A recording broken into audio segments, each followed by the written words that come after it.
Hello everyone, welcome to the tech Yatra. My name is Nishan और आज की वीडियो में हम समझने वाले हैं कि सिक्वल सर्वर में नॉन क्लस्टर इंडेक्स क्या होता है एंड देन हम उसे कैसे यूज़ करते हैं।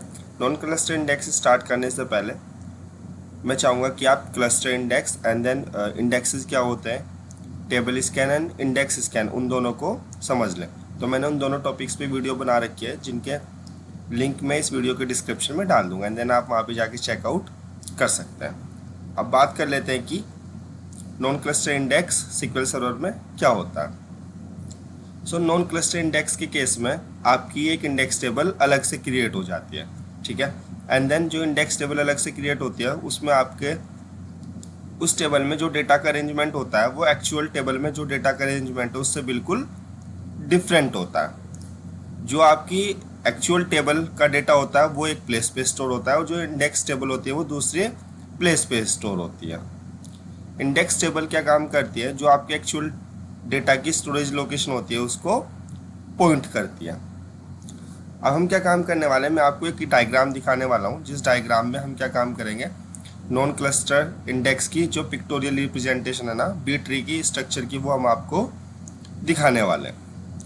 अब मैं आपको कुछ पॉइंट्स बता देता हूँ कि जो क्लस्टर इंडेक्स और नॉन क्लस्टर इंडेक्स होते हैं दोनों का जो बी ट्री स्ट्रक्चर होता है वो सेम ही होता है। दोनों में रूट नोड होते हैं, फिर इंटरमीडिएट नोड होते हैं जिसको हम नॉन लीफ नोड बोलते हैं, देन फिर लीफ नोड होते हैं। जो डिफरेंस होता है ना क्लस्टर इंडेक्स और नॉन क्लस्टर इंडेक्स के केस में, वो लीफ नोड का होता है कि लीफ नोड कैसे काम करता है। क्लस्टर इंडेक्स के केस में जो लीफ नोड होता है वो एक्चुअल डेटा को स्टोर करके रखता है, और जो नॉन क्लस्टर इंडेक्स होता है उसके केस में जो लीफ नोड होता है उसमें एक RID रो आइडेंटिफायर होता है, ठीक है। और जो रो आइडेंटिफायर होता है वो डिफरेंट सिचुएशन में डिफरेंट चीजों को पॉइंट करता है। तो आप यहाँ पे पिक्टोरियल रिप्रेजेंटेशन देख सकते हैं, इधर क्लस्टर इंडेक्स है, इधर नॉन क्लस्टर इंडेक्स है। दोनों में रूट नोड होता है, ठीक है। फिर आपका इंटरमीडिएट नोड या नॉन लीफ नोड होता है, एंड देन फिर लीफ नोड होता है, ठीक है। तो अब देखिएगा लीफ नोड कई बार तो क्या काम कर रहा है, इस हीप को पॉइंट आउट कर रहा है, एंड देन वो कई बार जो क्लस्टर इंडेक्स की टेबल थी उसको पॉइंट आउट कर रहा है, ठीक है। तो अब हम ये सिनेरियो समझने वाले हैं कि वो किस केस में हीप को पॉइंट आउट करेगा एंड देन किस केस में वो आपके क्लस्टर इंडेक्स के टेबल को, की को पॉइंट आउट करेगा, ठीक है। अब इसको समझ लेते हैं। तो पहली सिचुएशन की बात कर लेते हैं। फर्स्ट सिचुएशन क्या है कि जब आपकी टेबल के ऊपर कोई क्लस्टर इंडेक्स नहीं है तो जो लीफ नोड में RID होता है, रो आइडेंटिफायर, वो क्या काम करेगा, वो आपके हीप टेबल को पॉइंट करेगा। अब क्वेश्चन ये है कि हीप टेबल क्या होती है। हीप टेबल कुछ नहीं होता, जिस टेबल पे कोई इंडेक्स नहीं होता है उसको हम हीप टेबल बोलते हैं। और हीप टेबल के केस में अगर आपको रिकॉर्ड को फाइंड आउट करना है तो ये क्या काम करेगा, रो बाय रो सिक्वेंशियली सर्च करेगा जब तक इसको डेटा नहीं मिल जाता। बात कर लेते हैं सिचुएशन 2 की। सिचुएशन 2 ये है कि जब आपकी टेबल के ऊपर क्लस्टर इंडेक्स ऑलरेडी क्रिएट हुआ है, उस केस में जो नॉन क्लस्टर इंडेक्स का बाइनरी ट्री स्ट्रक्चर होगा और उसमें जो लीफ नोड होगा, ठीक है, उसके अंदर जो RID वैल्यू होगी, रो आइडेंटिफायर, वो क्लस्टर इंडेक्स की को पॉइंट आउट करेगा, और जो क्लस्टर इंडेक्स की होगी वही आगे डेटा को सर्च करने के लिए यूज होगी। अब बात कर लेते हैं कि एक टेबल में हम कितने नॉन क्लस्टर इंडेक्स को क्रिएट कर सकते हैं। तो क्या हुआ, ध्यान दीजिएगा, जैसे कि हमने पहले क्लस्टर इंडेक्स के केस में बताता हूँ। हमने बोला था कि क्लस्टर इंडेक्स क्या काम करता है, सिर्फ एक ही क्लस्टर इंडेक्स एक टेबल में हो सकता है। उसका रीज़न ये था कि जहाँ पे डेटा एक्चुअल में स्टोर होता था वो उसी को या तो असेंडिंग या डिसेंडिंग ऑर्डर में शॉर्ट करता था, ठीक है। क्योंकि उसने फिजिकल डेटा को ही शॉर्ट करना है तो सिर्फ एक ही क्लस्टर इंडेक्स हो सकता है। बट नॉन क्लस्टर इंडेक्स के केस में क्या होता है, क्योंकि हमारी एक अलग से टेबल क्रिएट हो जाती है और जो वो क्रिएट होती है वो टोटली डिफरेंट प्लेस में होती है, ठीक है, एक्चुअल डेटा टेबल से। तो इसलिए क्या होता है कि आप एक टेबल में मल्टीपल नॉन क्लस्टर इंडेक्स को क्रिएट कर सकते हैं। तो इसकी एक लिमिट होती है, आप एक टेबल में एक क्लस्टर इंडेक्स और 999 नॉन क्लस्टर इंडेक्स को क्रिएट कर सकते हैं। अब हम इसका एग्जाम्पल समझते हैं, ठीक है। तो मैं क्या काम करता हूँ, यहाँ पे एक टेबल बना लेता हूँ जिस टेबल का नाम क्या है, टेबल ऑर्डर, ठीक है। और मैं इस टेबल ऑर्डर में क्या काम कर लेता हूँ, कुछ डेटा को इंसर्ट कर लेता हूँ। यहाँ पे मैंने कुछ इफ एल्स यूज़ किया है, ठीक है। आप कैसे भी करके उसमें रिकॉर्ड को इंसर्ट कर सकते हैं। ये क्वेरी मैं आपको बाद में समझाऊंगा।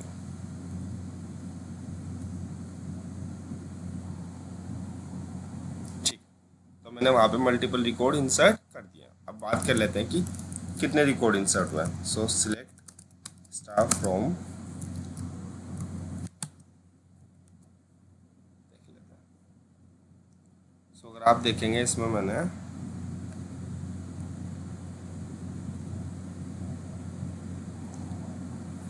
2999 रिकॉर्ड्स इंसर्ट कर दिया, ठीक है।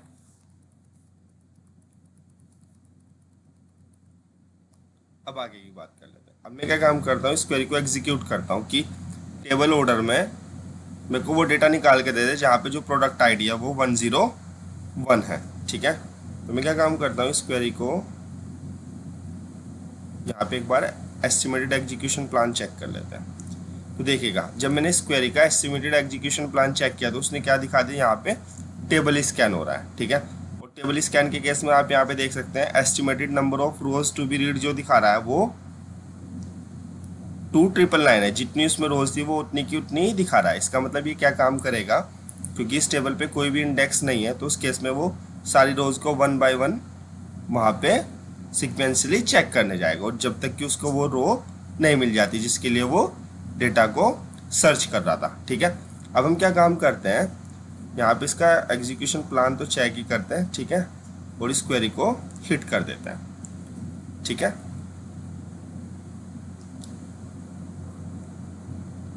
तो इसने क्या काम किया, यहाँ पे ये कोई भी डेटा लेके नहीं आई। इसका मतलब हमारे पास क्या है, तो इस टेबल में कोई भी डेटा नहीं है जहाँ पे जो आपकी प्रोडक्ट आईडी हो प्रोडक्ट 101 हो। तो एक बार देख लेते हैं ऐसा कुछ है क्या। एक्चुअली हमारे पास ऐसा डेटा तो है प्रोडक्ट 101। अब देखते हैं कि वो डेटा को क्यों नहीं लेके आया था।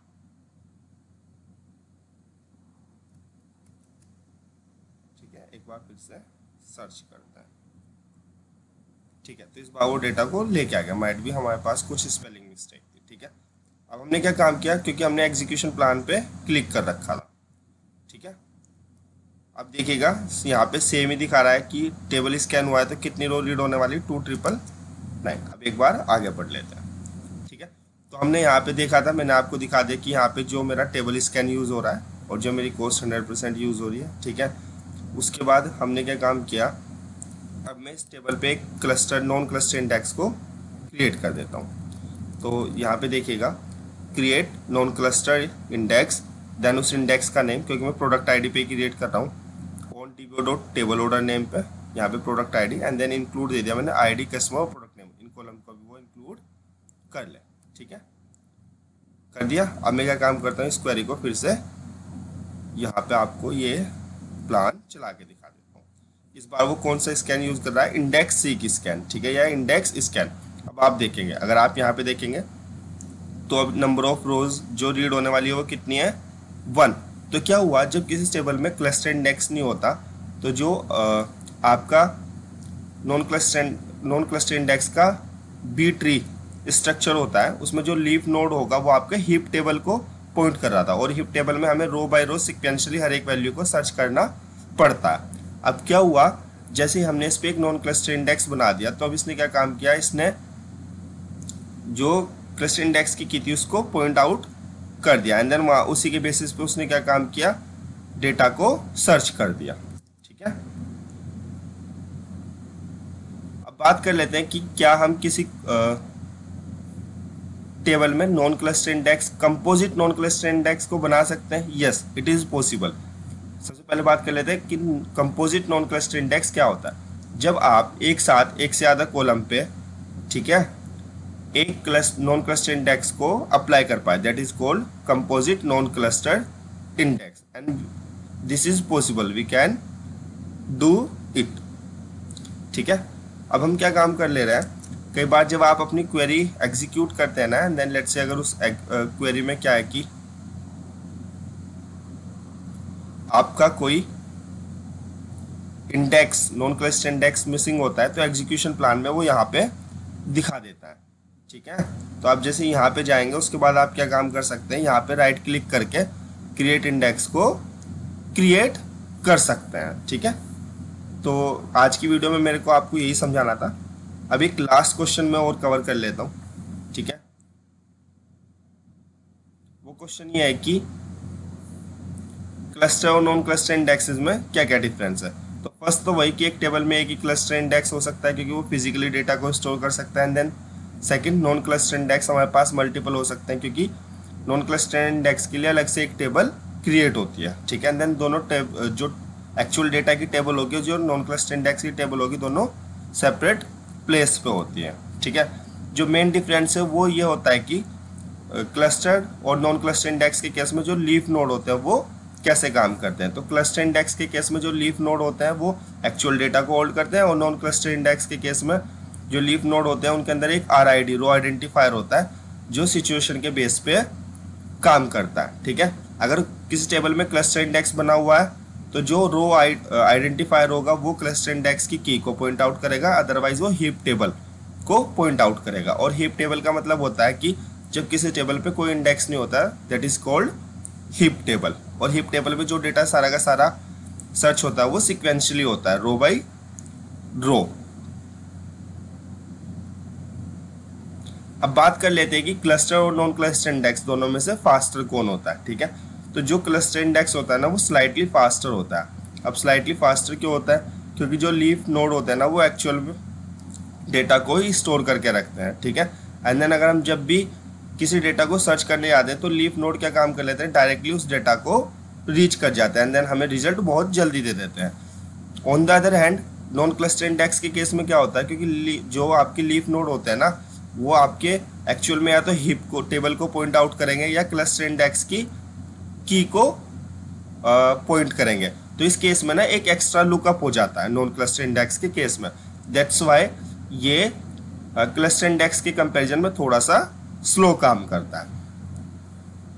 आई थिंक आपको इस वीडियो में समझ में आया होगा कि क्लस्टर इंडेक्स क्या होता है, नॉन क्लस्टर इंडेक्स क्या होता है, एंड देन वो दोनों कैसे काम करते हैं। अगर आपका दोनों से रिलेटेड कोई भी क्वेश्चन है तो आप यूट्यूब पे कमेंट कर दीजिएगा, मैं आपको वहीं पे रिप्लाई कर दूंगा। और अगर आपको वीडियो पसंद आई हो तो please like, share, comment and subscribe and hit the bell icon, जिससे मैं जब भी कोई वीडियो अपलोड करूँ आपके पास नोटिफिकेशन आ जाए और कोई भी वीडियो मिस ना हो।